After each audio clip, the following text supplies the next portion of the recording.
আসসালামু আলাইকুম দর্শক, আমরা এখন আছি গণিপুর 6 নম্বর ওয়ার্ড। 6 নম্বর ওয়ার্ডের এই যে খালপাড়ের যে রাস্তাটা, এই রাস্তাটা দেখেন পানির নিচে অলরেডি চলে গেছে। এই যে বাসাবাড়ার ভিতরে পানি সব। আর এই যে দেখেন খালের ভিতরে যে অবস্থা, এই খালের ভিতরে ময়লার যে স্তূপ, এই স্তূপের কারণে পানিগুলো যাচ্ছে না যাওয়ার কারণে আপনার এখানে পানি বন্ধকতার সৃষ্টি হয়েছে। এবং কি গণিপুর 6 নম্বর ওয়ার্ডটা, আমাদের এখানে অনেক দর্শক আছে, ওনারা বলতেছে পুরো 6 নম্বর ওয়ার্ডটাই পানির ভিতরে ভাসতেছে। তাহলে এই যে খালটা, এই খালটা যদি পরিষ্কার করা হয় তাহলে আমার মনে হয় গণিপুর 6 নম্বর ওয়ার্ডবাসী উপকৃত হবে। এখান থেকে রেল লাইন পর্যন্ত পুরো খালটায় আপনার অপরিষ্কার এবং কি খুবই খারাপ একটা অবস্থা, যেখানে আপনার মনে হয় হাঁটা যাবে। আশা করি আমাদের ঊর্ধ্বতন কর্মকর্তা যারা আছেন, আপনাদের দৃষ্টি আকর্ষণ করছি, আপনারা যেন এই খালটাও যেন অতি দ্রুত সংস্কার করে, অবৈধ স্থাপনাগুলো সংস্কার করে যেন আমাদের খালটা পুনরায় পানি চলাচলের ব্যবস্থা করা হোক। এই ক্ষেত্রে এখন আমাদের মাঝে আছেন এই 6 নম্বর ওয়ার্ডের অনেক জনগণ। তো আমরা ওনাদের সাথে কিছু কথা বলতে চাই। দর্শক, আপনারা সাথে থাকুন। এখানে জলবদ্ধতা, হকার মার্কেটের মুখে যে ব্রিজটা, ওখানে পুরা আটকা পড়ছে পানিটা। জি, এই জন্য আপনার এই খালটা পরিষ্কার করতে আসি, আবার চলে যায়।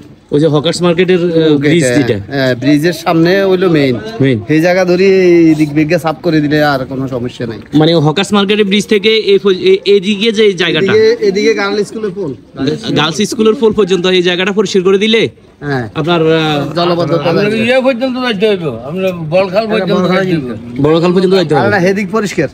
এখন আপনাদের মানে এই খালটা যদি পরিষ্কার হয় তাহলে আপনাদের 6 নম্বর ওয়ার্ডবাসী পানি মুক্ত হইব, রাস্তার উপরে উপকৃত হবে। পানি ঢুকে গেছে, ঘরে পানি ঢুকে গেছে, ঘরে পানি নেই।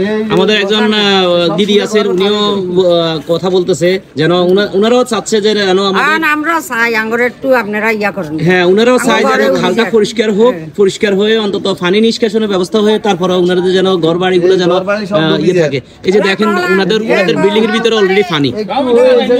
এই যে দেখেন এই বিল্ডিং গুলোতে অলরেডি পানি যদি নামতো তাহলে আসলে এখানে এই জলবদ্ধতা হইতো না।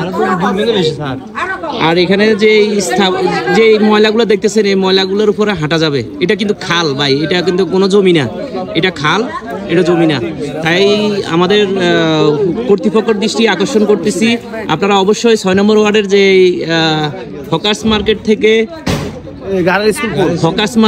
গার্লস স্কুল পর্যন্ত যে খালটা, এই খালটা পরিষ্কার করে আপনারা অন্তত 6 নং বাসীর উপকার করার চেষ্টা করবেন, যেন ওনারা আপনাদের কাছে সবসময় কৃতজ্ঞ থাকে যে প্রশাসনিকের লোকজনের কারণে ওনারা ওনাদের খালটা পরিষ্কার পাইছে। তো আজকের মতো এখানেই বিদায় নিচ্ছি। সবাই ভালো থাকুন, সুস্থ থাকুন। আসসালামু আলাইকুম রহমতুল্লাহি ওয়া বারাকাতুহু।